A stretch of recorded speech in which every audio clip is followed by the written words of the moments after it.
मग या तिन्हीपैकी प्रत्येक म्हणजे कुठलं चांगलं की वेगवेगळ्या ठिकाणी म्हणजे जे एखादं घरच्यासाठी हवं असेल तर कुठलं घ्यावं किंवा ऑफिससाठी किंवा एक मोठं फार्म हाऊस आहे किंवा एखादी मोठी फॅक्टरी आहे रिसॉर्ट आहे तर त्यांनी कुठलं घ्यावं? इट्स टोटली डिपेंड ऑन तुम्ही कोणत्या एरियामध्ये राहता आणि तुमचं बजेट काय आहे. तुम्ही मेट्रो सिटीजमध्ये पुणे मुंबई सारख्या सिटीमध्ये राहत असाल तर तिथे तुमचे लाईट जाण्याचे कमी चान्सेस असतात, गेली तरी लवकर येते. त्या ठिकाणी तुम्हाला बॅटरीची एवढी आवश्यकता नसते. ओके. पण अशा ठिकाणी तुम्ही राहताय की जिथे तुम्हाला लोड शेडिंगचाही इश्यू आहे किंवा काही प्रमाणामध्ये लाईट जाते तिथे, त्यावेळेला तुम्ही बॅटरी यूज करू शकता. इट टोटली डिपेंड की आता जर तुम्ही सोलार थ्रू इलेक्ट्रिसिटी जनरेट करायचं किंवा सोलारमध्ये जेवढी इन्व्हेस्ट करताय त्याप्रमाणे जर तुम्ही बघितलं तर तुम्ही एक युनिट जनरेट करण्यासाठी 2 ते 3 रुपीज खर्च करता. पण ते जर बॅटरीमध्ये जर आपण चेक केलं तर 4 ते 5 रुपये 4 ते 4.5 रुपीज पर युनिट खर्च होतो. सो इट टोटली डिपेंड की तुमचा एरिया कोणता आहे आणि तुमचं खर्च करण्याची किती तयारी आहे. पण मग त्या बॅटरीचा खर्च जास्त असतो का? मग तो पॅनल्सचा आणि बॅटरीचा काय खर्च असतो? तुम्ही 3 किलोवॅट सिस्टीम बॅटरी जर बसवली तर एक 30% एक्स्ट्रा कॉस्टिंग जाते त्यामध्ये. 20 to 30% एक्स्ट्रा. तुम्ही जे 2.25 लाख बोललात त्याच्यापेक्षा जास्त जाते कारण बॅटरीचा. आणि नॉर्मल बॅटरी आपण सोलारसाठी नाही यूज करत. सोलारची स्पेशल बॅटरी सोलारसाठीच बॅटरी जी बनते तीच देतो आपण. आणि मग साधारण आउटपुट म्हणजे उन्हाळ्यात किती असतो आणि पावसाळ्यात किती असतो? हां, गुड क्वेश्चन. ॲक्च्युली आम्ही जेव्हा तुम्हाला हे कमिट करतो की तुम्हाला ॲव्हरेज आम्ही एक 4 ते 4.5 युनिट पर डे जनरेट करून देतो आहे, बरोबर. तर आता हे ॲव्हरेज असं असतं, वर्षाचं असतं ॲव्हरेज. ज्यावेळेला आपण उन्हाळ्यामध्ये जर तुम्ही बघाल तर तुमचे एक किलोवॅट जे सोलार आहे ते तुम्हाला एक 5-5.5 युनिटपर्यंत जनरेट होतं. पण ते पावसाळ्यामध्ये जर बघितलं आपण तर एक 3-3.5 युनिट्स पर डे मिळतं. हां. आता एक मिथ असं आहे की पावसाळ्यामध्ये किंवा ढग असल्याच्या नंतर जनरेशनच होत नाही किंवा सोलार पॅनल काम करत नाही. तर असं नाही आहे. सोलार पॅनलला कडक ऊन असावं अशी काही गरज नाही आहे. म्हणजे अगदी उन्हाळ्या एवढं पण जनरेशन होत नाही पण अगदी बंदही होत नाही. सोलार इलेक्ट्रिसिटी जनरेशन चालू राहतं, फक्त उन्हाळ्याच्या प्रमाणामध्ये थोडं कमी होतं. आपण उन्हाळ्यामध्ये जर 5 युनिट अज्युम करत असू तर पावसाळ्यामध्ये 3 युनिट बनतील. सो हे ॲव्हरेज जर आपण इयरली काढलं तर 4 ते 4.5 युनिटपर्यंत आम्ही कमिट करतो. ह्याचा मेकॅनिझम सांगा की ते सूर्याचा प्रकाश पडला की त्याच्यातून जे पॅनल्स तुमची कशी तयार करतात एनर्जी? ओके.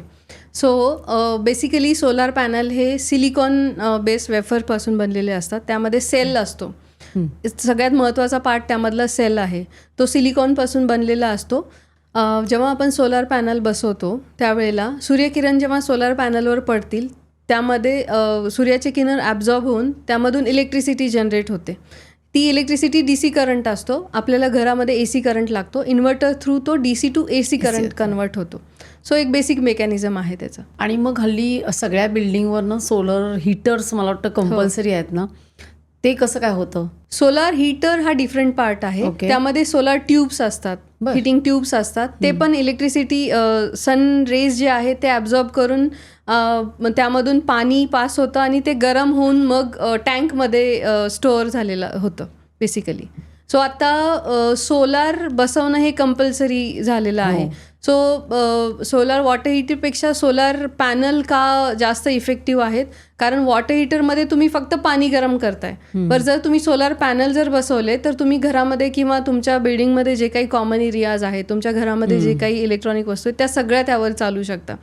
जसं तुम्ही म्हटलात आता की सोलार वॉटर हीटर बसवणं कंपल्सरी आहे. सो आम्ही आता असं सजेस्ट करतो प्रत्येकाला की वॉटर हीटर बसवण्यापेक्षा तुम्ही सोलार पॅनल्स बसवा, 2 पॅनल एक्स्ट्रा बसवा आणि गिझर लावा घरामध्ये. सो तुमचा पूर्ण घरातली इलेक्ट्रिसिटी त्यामध्ये तुम्हाला फ्रीमध्ये मिळून जाईल फक्त सोलार वॉटर हीटर बसवण्यापेक्षा. हल्लीच्या फ्लॅट सिस्टीममध्ये मला जर फक्त सोलर पॅनल्स लावायचे असतील तर तुम्ही काय कुठे लावायची? मी कारण हल्ली बाल्कनी एखाद दुसरी असते, मग अशा वेळेला मी कुठे लावली पाहिजेत?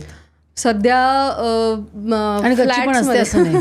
फ्लॅट्समध्ये सध्या सोलार बसवणं थोडं डिफिकल्ट आहे. कारण जर तुम्ही बाल्कनीमध्ये जरी विचार केला तरी पण काय होतं की सोलार पॅनलचा जो टिल्ट आहे तो साऊथ दिशेलाच पाहिजे, कारण साऊथकडून तुम्हाला जास्त इलेक्ट्रिसिटी अब्झॉर्ब होते. साऊथर्न साईडकडून सन जो रोटेट होतो, साऊथर्न साईड सूर्य तर पूर्वेकडून जेव्हा उगवतो तेव्हा ते पूर्वेकडे असायला नाही पाहिजे का पॅनल्स? कारण पूर्वेकडे फक्त सकाळी राहतो. हां मग ज्यावेळेला तो दुपारी पश्चिमेकडे जाईल त्यावेळेला त्यावर प्रकाश नाही पडणार. हां बरोबर. त्यामुळे सूर्य जो आहे तो साऊथर्न साईडनी रोटेट होतो हो. From east to west. बरोबर. हां. त्यामुळे आम्ही ते साऊथ दिशेला प्लेस करतो जेणेकरून दिवसभराची पूर्ण इलेक्ट्रिसिटी अब्झॉर्ब झाली पाहिजे. ते टिल्ट यासाठी करायचं की जास्तीत जास्त ॲम्पियर मिळालं हवं. हम्म. सो फ्लॅटमध्ये हा एक हे आहे की तुम्हाला जरी तुम्ही बाल्कनीमध्ये बसवण्याचा विचार केला हो. तरी तुम्हाला तर साऊथ साईड मिळायला हवी. साऊथ साईड जर मिळाली नाही तर तुमचं जनरेशन कमी होऊ शकतं. दुसरी गोष्ट 100 स्क्वेअर फीटची बाल्कनी जर तुम्ही फक्त सोलारसाठी यूज केली तर तुम्हाला Balconies नाही. बाल्कनीची जागा नाही मिळणार.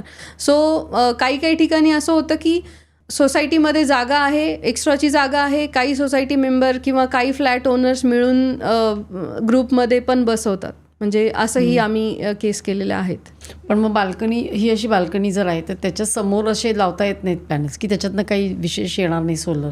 मॅडम एक सोलार पॅनलचं वजन जे आहे ते जवळपास 28 ते 32 किलोपर्यंत असतं. हो. हां. सो बाल्कनीमध्ये जर लावायचं असेल तर तुमचं बेअर तेवढं करू शकतं का बाल्कनी? कारण की सोलार पॅनल येणार, त्यानंतर स्ट्रक्चर येणार. स्ट्रक्चर त्यापेक्षा हेवी असतं. सो ते बसवल्याच्या नंतर तुमच्या बाल्कनीमध्ये तेवढं तुम्हाला अलाऊ आहे का एवढं बेअर करण्यासाठी? मिनिमम तुम्ही 2 ते 3 किलोवॅट जरी म्हणत असाल तेवढं बेअर पण झालं पाहिजे.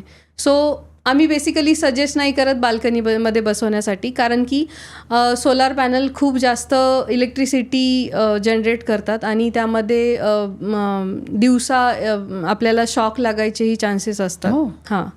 त्यामुळे आम्ही बाल्कनीमध्ये वगैरे तर सजेस्ट नाही करत. तुम्हाला टेरेसवर जागा असेल किंवा कॉमन एरियामध्ये जागा असेल जिथं की शॅडोचा काही इश्यू नाही आहे त्या ठिकाणी तुम्ही सोलर पॅनल बसवू शकता तुमच्या स्वतःसाठी. ही क्लिप शेवटपर्यंत बघितल्याबद्दल खूप खूप धन्यवाद. संपूर्ण एपिसोड बघण्यासाठी खाली दिलेल्या लिंकवर क्लिक करा आणि सर्व काही चॅनलला सबस्क्राईब करायला विसरू नका.